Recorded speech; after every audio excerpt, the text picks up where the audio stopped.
gentle listener, and welcome to Nocturnal Transmissions, the fortnightly podcast that brings you dark tales, both old and new, performed by voice artist Kristen Holland.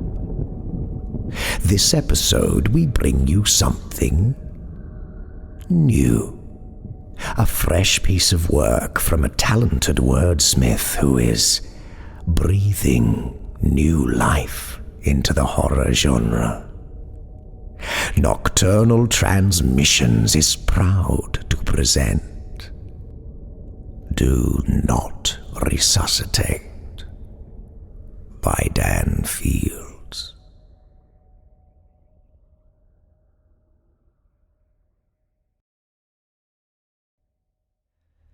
It was Harold's turn to go and look for a Pinky, while the rest of them straightened up for the night's gathering.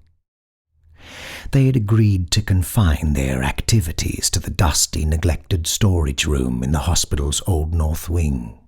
For starters, it was where they lived, in a part of the building untouched by renovation. The nurses never needed things from that room after hours. Nurses and whitecoats were special kinds of Pinkies. They ran the hospital and were best not interfered with. There was one Pinky that came every few nights to mop the hallway outside. Sometimes it crept into the storage room to smoke and spend time with picture magazines.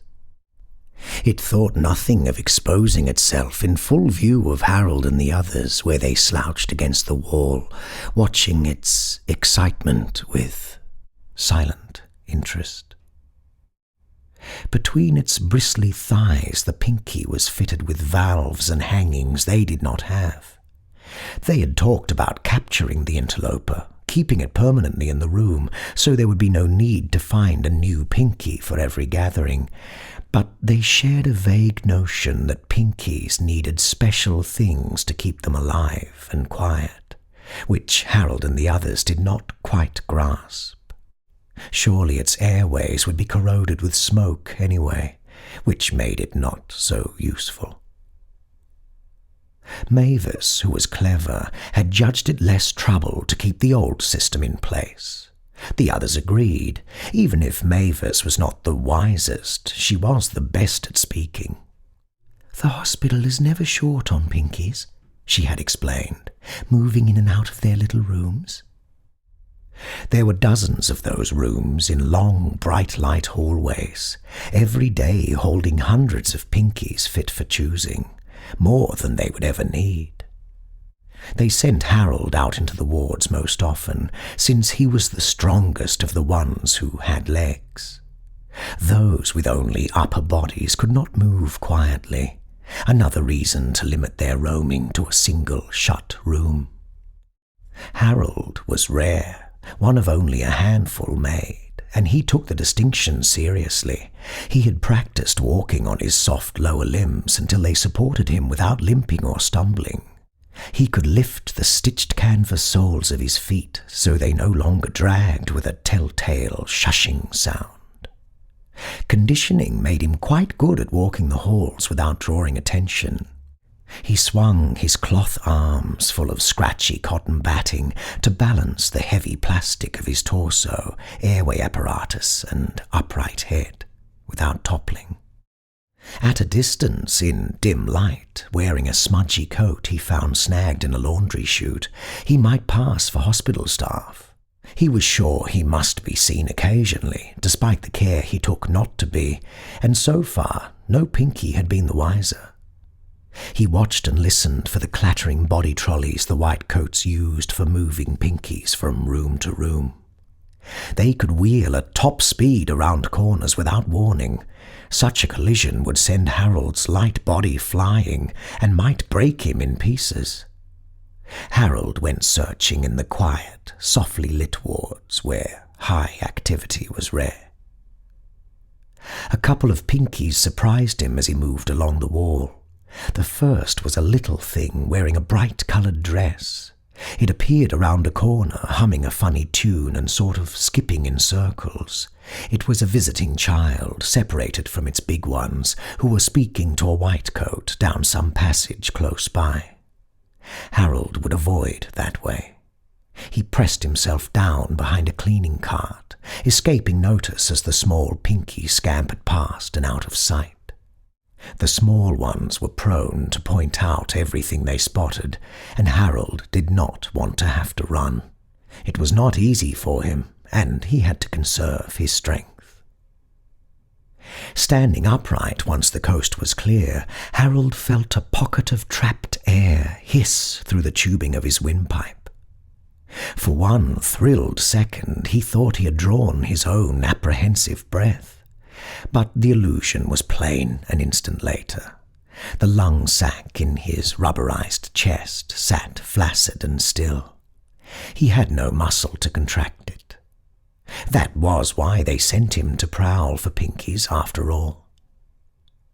With the logic of this thought train using most of his faculty, he almost did not see the second Pinky, draped in a rumpled hospital gown and stacked carelessly in a sagging wheelchair. Outside its room it looked lost or abandoned, cocking its head in Harold's direction as if it could not see well. Its mouth opened, but only a thin murmur of nonsense came out, followed by spittle. Harold relaxed, seeing it could not call unwanted others. He nearly took it to the storage room, chair and all, but he had no practice pushing things on wheels and worried that the bulky object would be hard to steer. The Pinky looked fragile and ungainly too. Its head was nearly as grey and hairless as Harold's. The withered mass of chest hung nearly in its lap. Even long ago it had probably not looked much like the newer nurses, taut, chirpy things with high, soft-looking chests. He could hear this one's breath, which sounded like it might not be so good. Harold walked past, leaving the old Pinky husk to wonder at him. It was better to pluck Pinkies from beds in any case, because Harold and his friends did not have a lot of strength to spare. They moved well enough, walking or rocking as their bodies allowed. Those with hands could open doors and handle simple objects with stiff moulded fingers, but no single one of them was a match for a Pinky with too much fight in it. Little Pinkies, child Pinkies, were sometimes chosen for this reason, but finding a grown Pinky on the weaker side was preferable. That meant everyone at the gathering could have kisses before the Pinky went dark and had to be put back in its room to rest. Pinkies were kept sleepy in their beds with medicine too. If they ever tried to tell about Harold later, the stories would be dismissed as dreams. At last he saw what he wanted. Near where two passages came together, but still a safe distance from the open hive area where the nurses gathered, a cluster of visitor Pinkies came out of a room ushered by a white coat. Harold watched for another minute, and sure enough out came the nurse who had stayed behind to quiet the Pinky in the bed for sleep. Moving into the cool dark of the unguarded room, Harold was relieved to find the Pinky was not hooked into machines that would sound when he took it from the bed. Its fleshy arms were relaxing, the sweat-slick forehead unclenching. Harold resisted the urge to sit and watch it sleep, which fascinated him. He had minutes to act, even if he did not expect to be interrupted. More than once he had been forced to drop and roll beneath a Pinky's bed when visitors came. He had been found once before, pulled out from under by a nurse, his presence blamed on a careless hospital cleaner stashing junk where it did not belong. The comment had stung. Harold was perfectly good equipment, not junk. What wounded him more was the fuss made by the bed Pinky, not just puzzled but seriously disturbed by the idea of something like Harold under its bed. Its alarm had been most hateful. Harold might not be fit for a pinky picture magazine, but was he truly so hideous? Once returned to the storage room, he had found his friends very sympathetic. "The Pinkies here are sick," Mavis had told him, resting the hard rubber of her chin on his shoulder. She was head and torso only, propped on a shelf where she liked to sit and address the others. "They hurt. It's natural they should be afraid, and even thoughtless." Natural was a word she had picked up and enjoyed using, though Harold and the rest had only dim notions of what it signified. It seemed to mean both bad and good, anything that could not be helped either way. Harold nudged a tall cupboard open with his shoulder and peered inside. If there had been muscles in his face, he would have frowned, for the cleaner Pinkies had neglected to put fresh towels in the room.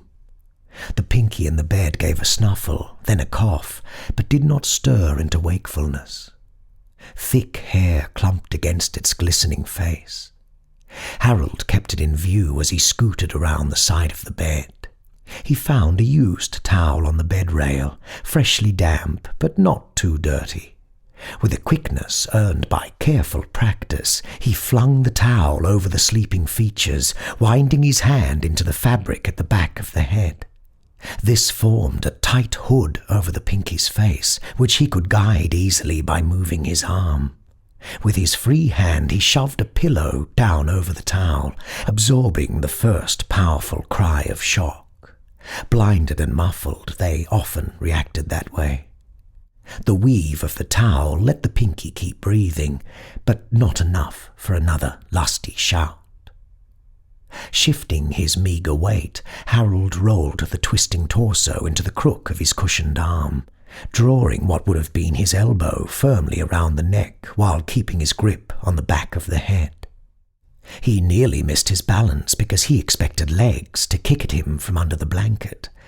By a stroke of luck, Harold could scarcely believe the Pinky had no legs from the mid-thigh down.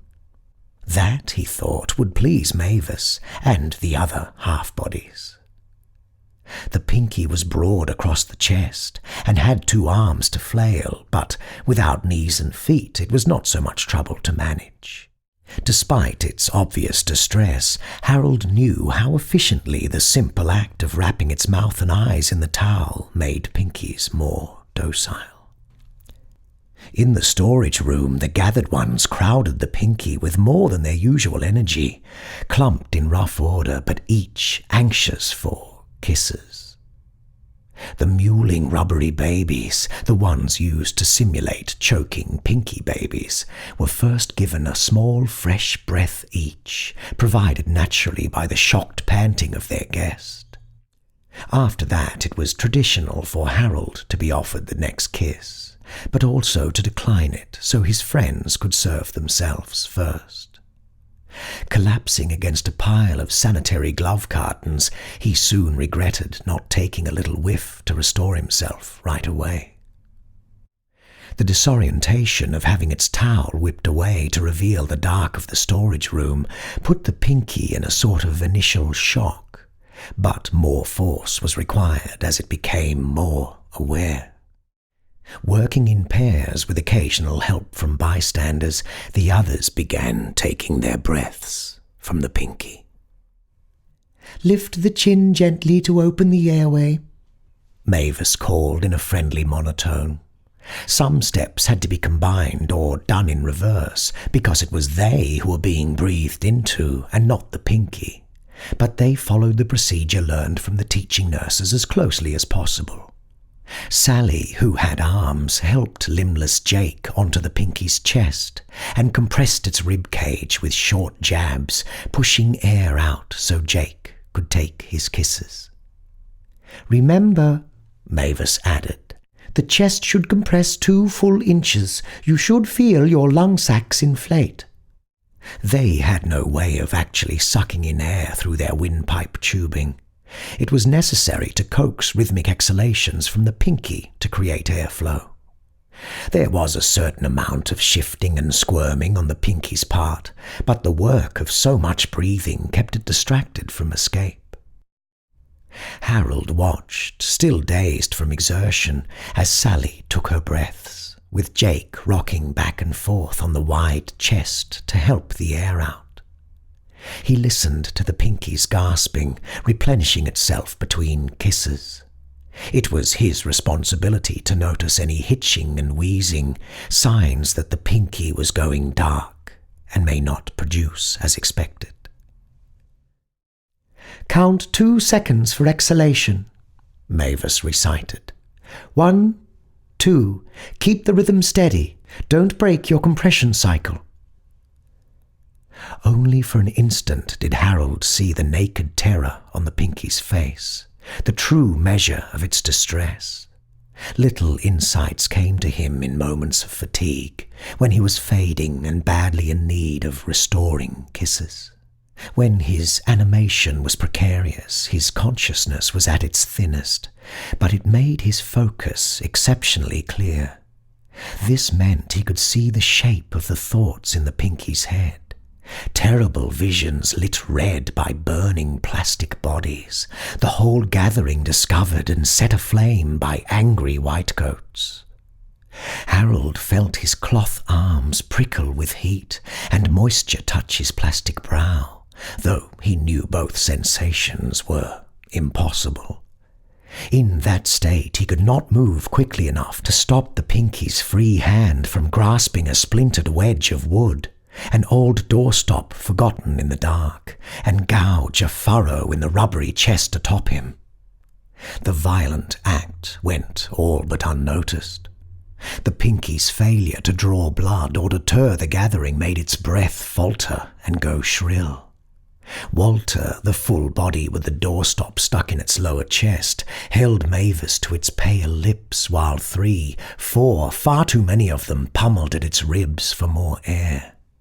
Jane, a torso who had taken kisses already, was overcome with euphoria and tried to squirm into the confusion for another lungful.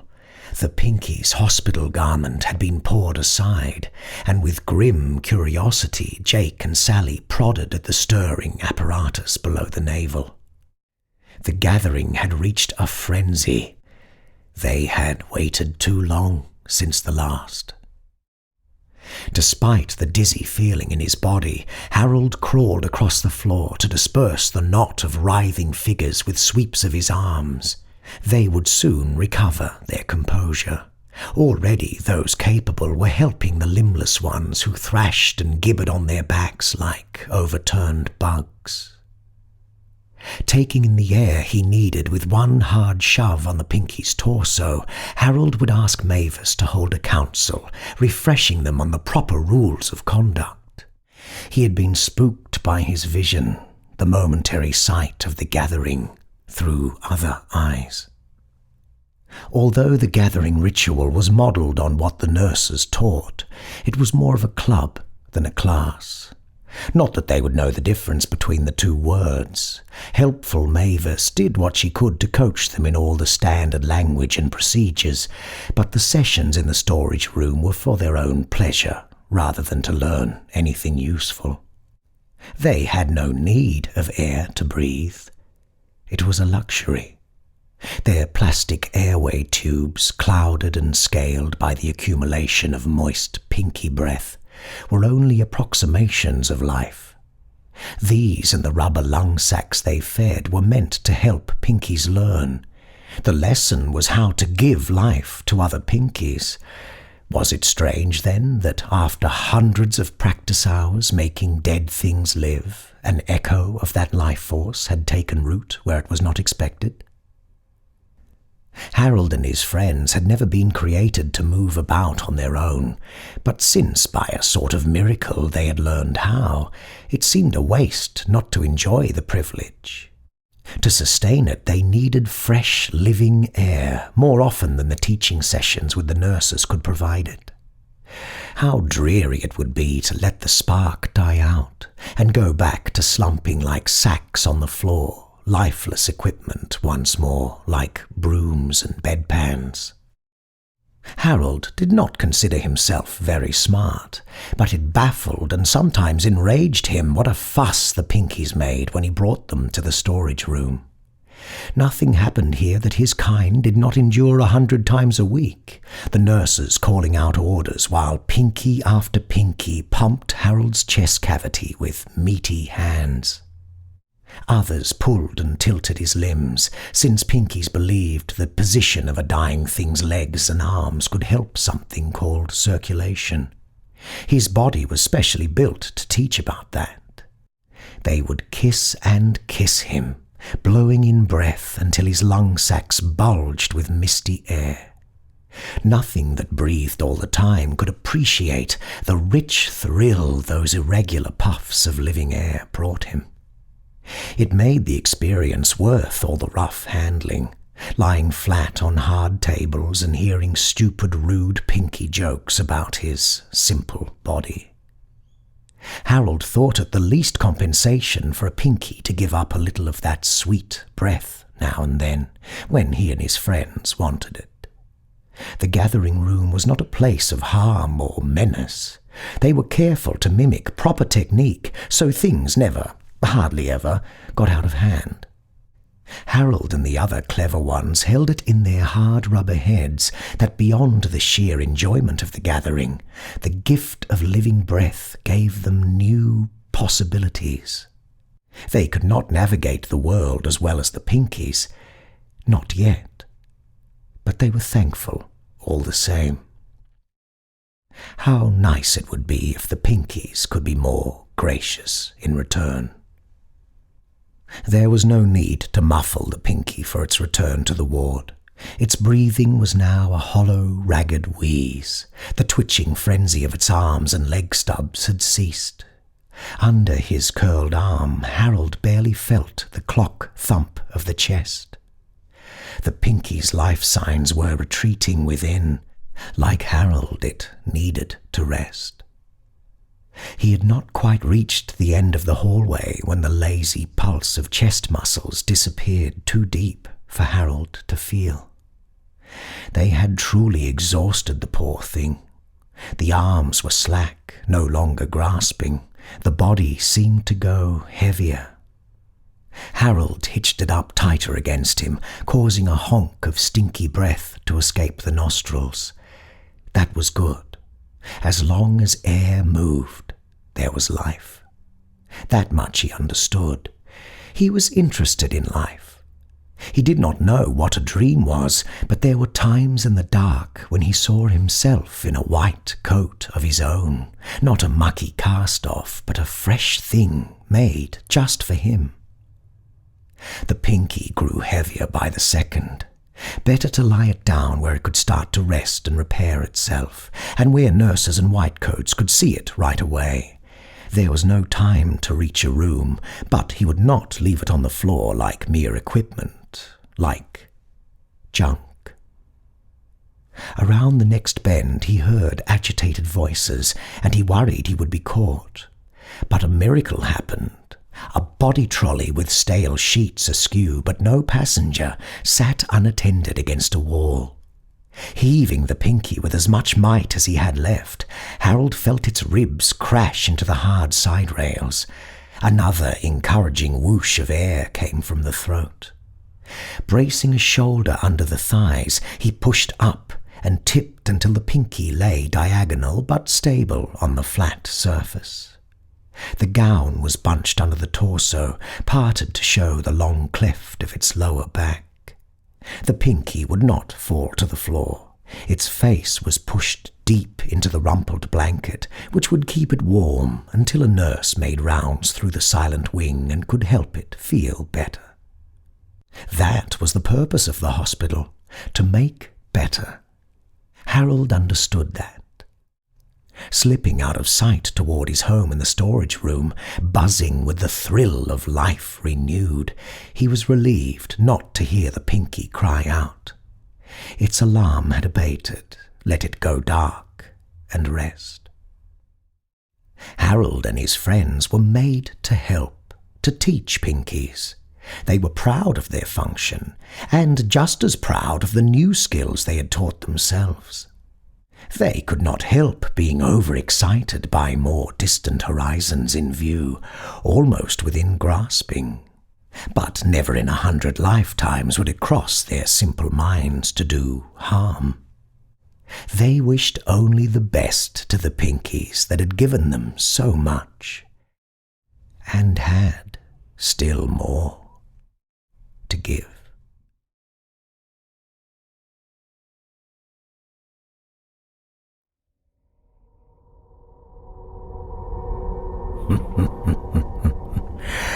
Do Not Resuscitate by Dan Fields.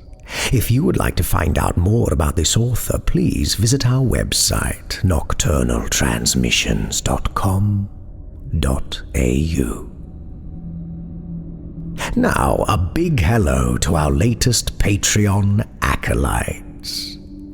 Darcy DeStito, hello and welcome. L.J. Robertson, hello and welcome. Nicholas Wallenberg, hello and welcome.